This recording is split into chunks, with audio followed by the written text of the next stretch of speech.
अध्याय 25 गोदान। देहातों में साल के 6 महीने किसी न किसी उत्सव में ढोल मजीरा बजता रहता है। होली के 1 महीना पहले से 1 महीना बाद तक फाग उड़ती है, आषाढ़ लगते हैं और आल्हा शुरू हो जाता है। और सावन भादों में कजलियां होती हैं। कजलियों के बाद रामायण गान होने लगता है। सेमरी भी अपवाद नहीं है। महाजन की धमकियां और कारंदे की बोलियां इस समारोह में बाधा नहीं डाल सकती। घर में अनाज नहीं है, देह पर कपड़े नहीं हैं, गांठ में पैसे नहीं हैं, कोई परवाह नहीं। जीवन की आनंद वृत्ति तो दबाई नहीं जा सकती। हंसे बिना जिया नहीं जा सकता। यूं होली में गाने बजाने का मुख्य स्थान नौखेराम की चौपाल थी। वहीं भंग बनती थी, वहीं रंग उड़ता था, वहीं नाच होता था। इस उत्सव में कारिंदा साहब के 10-5 रुपए खर्च हो जाते थे और किसमें यह सामर्थ्य थी कि अपने द्वार पर जलसा कराता। लेकिन अब की गोबर ने गांव के सारे युवकों को अपने द्वार पर खींच लिया है और नौखेराम की चौपाल खाली पड़ी हुई है। गोबर के द्वार भंग घुट रही है और पान के बीड़े लग रहे हैं। रंग घोला जा रहा है, फर्श बिछा हुआ है, गाना हो रहा है और चौपाल में सन्नाटा छाया हुआ है। भंग रखी हुई है, पीसे कौन? ढोल मजीरा सब मौजूद है, पर गाए कौन? जिसे देखो गोबर के द्वार की ओर दौड़ा चला जा रहा है। यहाँ भंग में गुलाब जल और केसर और बादाम की बहार है। हाँ, सेर भर बादाम गोबर खुद लाया है। पीते ही चोला तर हो जाता है, आंखें खुल जाती हैं। खमीरा तमाकू लाया है, खास बिस्वा की। रंग में भी केवड़ा छोड़ा है। रुपए कमाना भी जानता है और खर्च करना भी जानता है। गाड़ कर रख लो तो देखता कौन है? धन की यही तो शोभा है। और केवल भंग ही नहीं है, जितने गाने वाले हैं सब नेवता भी हैं।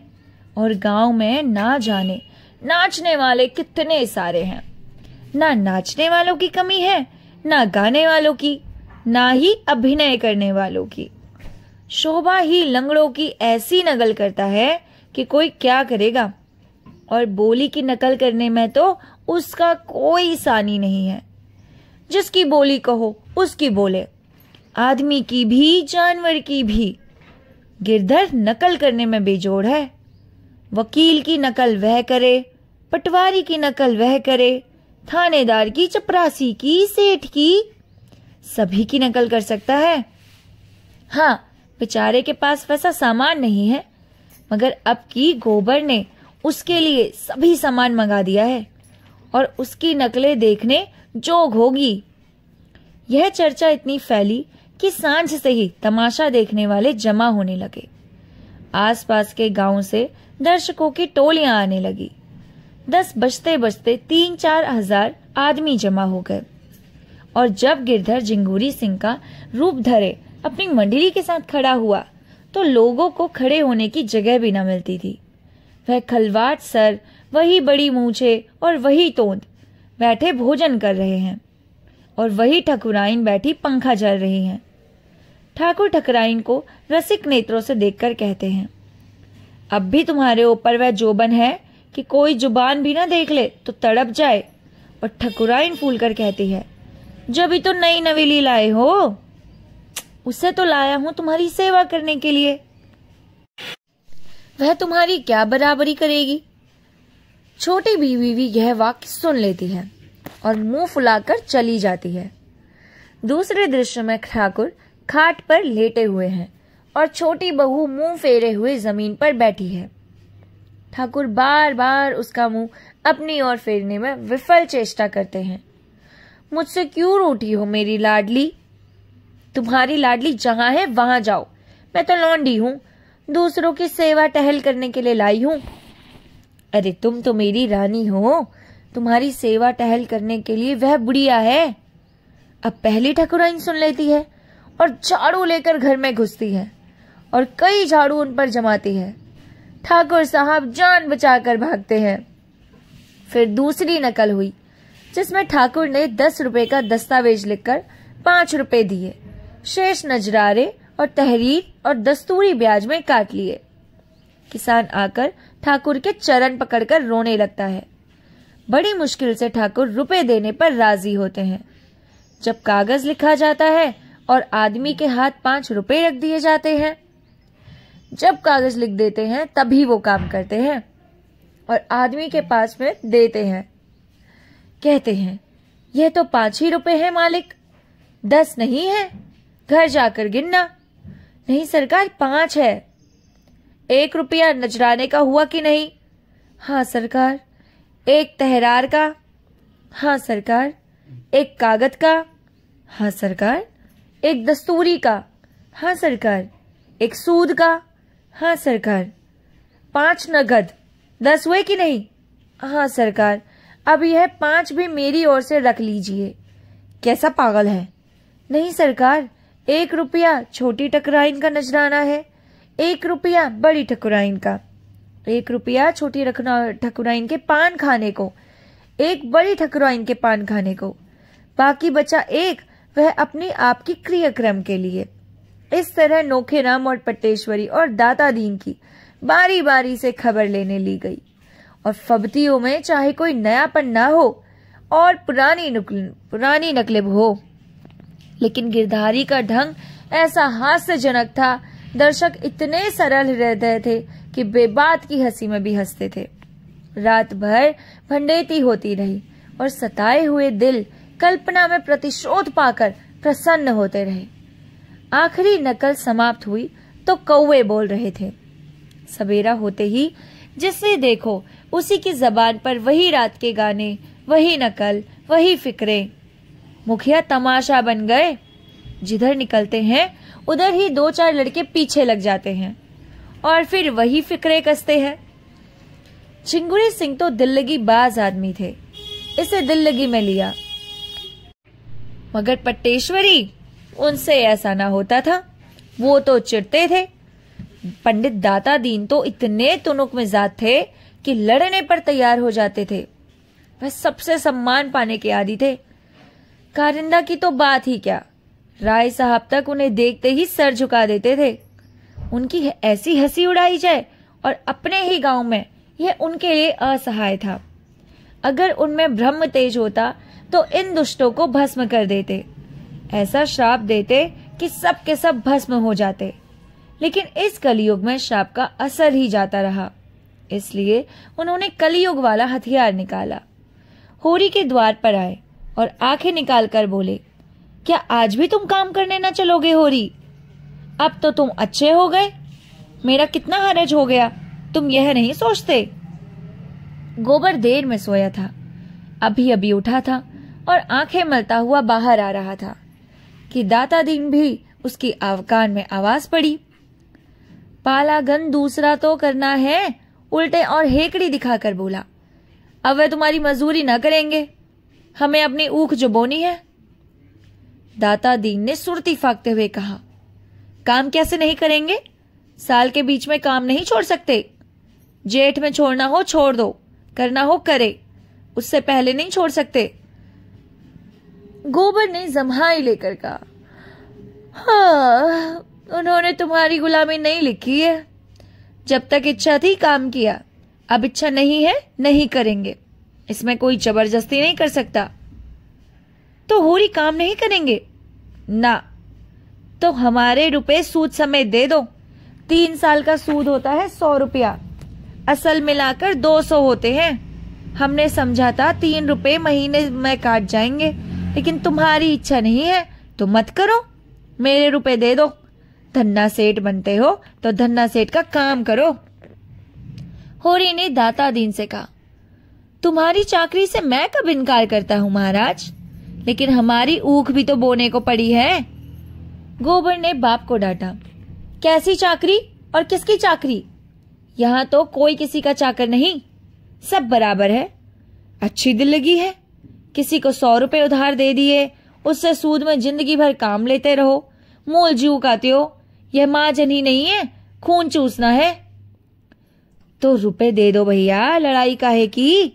मैं आने रुपए ब्याज लेता हूं, तुम्हें गांव घर का समझकर आध आने रुपए का पर दिया था। हम तो 1 रुपया सैकड़ा देंगे, 1 कौड़ी बेसी नहीं। तुम्हें लेना हो लो, नहीं अदालत में जाओ। मालूम होता है रुपए की गर्मी हो गई है। गर्मी उन्हें होती है जो 1 के 10 लेते हैं। हम तो मजूर हैं, हमारी गर्मी पसीने के रास्ते बह जाती है। मुझे याद है तुमने बैल के लिए 30 रुपए दिए थे, उसके 100 हुए और अब 100 के 200 हो गए। इसी तरह तुम लोगों ने किसानों को लूट लूट कर मजूर बना डाला और आप उनकी जमीन के मालिक बन बैठे। 30 के 200, कुछ हद है। कितने दिन हुए होंगे काका? होरी ने कांतर कंठ से कहा, यही 8-9 साल हुए होंगे। गोबर ने छाती पर हाथ रखकर कहा, 9 साल में 30 रुपए के 200, 1 रुपए के हिसाब से कितना होता है? उसने जमीन पर एक ठीकरे से हिसाब लगाकर कहा, 10 साल में 36 रुपए होते हैं, असल मिला के 66। उसके 70 रुपए ले लो, इससे बेसी मैं 1 कौड़ी न दूंगा। दाता दीन ने होरी को बीच में डालकर कहा, सुनते हो होरी, गोबर का फैसला। मैं अपने 200 छोड़ के 70 रुपए ले लूं, नहीं अदालत करूं। इस तरह का व्यवहार हुआ तो क्या दिन संसार चलेगा? और तुम बैठ सुन रहे हो, मगर यह समझ लो मैं ब्राह्मण हूं। मेरे रुपए हजम करके तुम चैन न पाओगे। मैंने ये 70 रुपए भी छोड़े, अदालत भी न जाऊंगा। जाओ, अगर मैं ब्राह्मण हूं तो अपने पूरे 200 रुपए लेके दिखा दूंगा और तुम मेरे द्वार पर आवोगे और हाथ बांध कर दोगे। दाता दिन झल्लाए हुए लौट पड़े। गोबर अपनी जगह बैठा रहा, मगर होली के पेट में धर्म की क्रांति मची हुई थी। अगर ठाकुर या बनिए के रुपए होते तो ज्यादा चिंता ना होती, लेकिन ब्राह्मण के रुपए, उसकी 1 पाई भी दब गई तो हड्डी तोड़कर निकलेगी। भगवान ना करे कि ब्राह्मण का कोप किसी पर गिरे। बंस में कोई चल्लू भर पानी देने वाला, घर में दिया जलाने वाला भी नहीं रहता। उसका धर्म भीरू मन त्रस्त हो उठा। उसने दौड़कर पंडित जी के चरण पकड़ लिए और आर्त स्वर में बोला, महाराज, मैं जब तक जीता हूँ तुम्हारी 1-1 पाई चुकाऊंगा। लड़कों की बातों पर मत जाओ, मामला तो हमारे तुम्हारे बीच में हुआ है। वह कौन होता है? दाता दीन जरा नरम पड़े। जरा इसकी जबरदस्ती देखो, कहता है 200 रुपए के 70 ले लो या अदालत जाओ। अभी अदालत की हवा नहीं खाई है। जब भी एक बार किसी के पाले पड़ जाएंगे तो फिर ये ताव न रहेगा। 4 दिन के शहर में रह गए, तानाशाह हो गए। मैं तो कहता हूँ महाराज, मैं तुम्हारी 1-1 पाई चुका दूंगा। तो कल से हमारे यहाँ काम करने आना पड़ेगा। अपनी ओख बोना है महाराज, नहीं तुम्हारा ही काम करता। दाता दीन चले गए तो गोबर ने तिरस्कार की आंखों से देखा और कहा, गए थे देवता को मनाने? तुम्ही लोगों ने तो इन सबों के मिजाज बिगाड़ दिए हैं। 30 रुपए लिए, अब 200 रुपए लेगा और डांट ऊपर से बताएगा और तुमसे मजूरी कराएगा। काम कराते कराते मार डालेगा। होरी ने अपने विचार में सत्य का पक्ष लेकर कहा, नीति हाथ से ना छोड़नी चाहिए बेटा। अपनी अपनी करनी अपने साथ है। हमने जिस ब्याज पर रुपए लिए वह तो देने ही पड़ेंगे। फिर ब्राह्मण ठहरे, इनका पैसा हमें पचेगा? ऐसा मान लो इन्हीं लोगों का पचता है। गोबियर ने त्योरियां चढ़ाई। नीति छोड़ने को कौन कह रहा है? और कौन कह रहा है कि ब्राह्मण का पैसा दबा लो? मैं तो यही कहता हूं कि इतना सूद नहीं देंगे। बैंक वाले 12 आने सूद लेते हैं, तुम 1 रुपए ले लो। और क्या किसी को लूट लोगे? उनका रोया जी दुखी होगा, हुआ करे। उनके दुखी होने के डर से हम बिल क्यों खो दें? बेटा, जब तक मैं जीता हूं मुझे अपने रास्ते चलने दो। जब मैं मर जाऊं तो तुम्हारी जो इच्छा हो वो करना। तो फिर तुम ही देना। मैं तो अपने हाथों अपने पांव में कुल्हाड़ी ना मारूंगा। मेरा गधापन था कि तुम्हारे बीच में बोला। तुमने खाया है, तुम भरो, मैं अपनी क्यों जान दूं। यह कहता हुआ गोबर भीतर चला गया। झुनिया ने पूछा, आज सवेरे सवेरे दादा से क्यों उलझ पड़े? गोबर ने सारा वृतांत कह सुनाया। और अंत में बोला, इनके ऊपर ऋण का बोझ इस तरह बढ़ता जाएगा, मैं कहां तक भरूंगा। इन्होंने कमा कमा कर दूसरों का घर भरा है, मैं क्यों इनकी खोदी हुई खंदक पिरूं। इन्होंने मुझसे पूछकर कर्ज लिया, ना मेरे लिए लिया, मैं इनका देनदार नहीं हूं। उधर मुखियों में गोबर को नीचा दिखाने के लिए षड्यंत्र रचा जा रहा था। यह लौंडा शिकंजे में न कसा गया तो गांव में अधर्म मचा देगा। प्यादे से फर्जी हो गया है, न टेढ़े चलेगा ही। जाने कहां है इतना कानून सीख के आया है। कहता है रुपए सैकड़े सूद के बेसी ना दूंगा, लेना हो तो लो, नहीं अदालत जाओ। रात इसने सारे गांव के लौंडों को बटोरकर कितना अनर्थ किया, लेकिन मुखियों में भी ईर्ष्या की कमी न थी। सभी अपने बराबर वालों के परिहास पर प्रसन्न थे। पटेश्वरी और नौखेराम में तो बातें हो रही थी। पटेश्वरी ने कहा, मगर सबों को घर घर की रत्ती का हाल मालूम है। चिंगुरी सिंह को तो सबों ने एक ऐसा रगेटा है कि कुछ न पूछो। दोनों ठकुराइनों की बातें सुन सुनकर लोग हंसी के मारे लौट गए। नौखेराम ने ठट्टा मारकर कहा, मगर नकल सच्ची थी। मैंने कई बार उनकी छोटी बेगम को द्वार पर खड़े लौंडों से हंसी करते देखा, और बड़ी रानी काजल और सिंदूर और महावर लगाकर जवान बनी रहती है। दोनों में रात दिन छिड़ी रहती है। जिंगुरी पक्का बेहया है, कोई होता दूसरा पागल हो जाता। सुना तुम्हारी बड़ी भद्दी नकल की, चमरिया के घर में बंद करा के पिटवाया। मैं तो बचा, पर बकाया लगान का दावा करके ठीक कर दूंगा। वह भी क्या याद करेंगे कि किसी से पाला पड़ा था। लगान तो उसने चुका दिया है ना, लेकिन रसीद तो मैंने नहीं दी। सबूत क्या है कि लगान चुका दिया? और यहाँ कौन हिसाब किताब देखता है? आज ही प्यादा बेचकर बुलाता हूँ। होरी और गोबर दोनों ऊख बोने के लिए खेत सींच रहे थे। अब की ऊख की खेती होने की आशा तो थी नहीं, इसलिए खेत परती पड़ा हुआ था।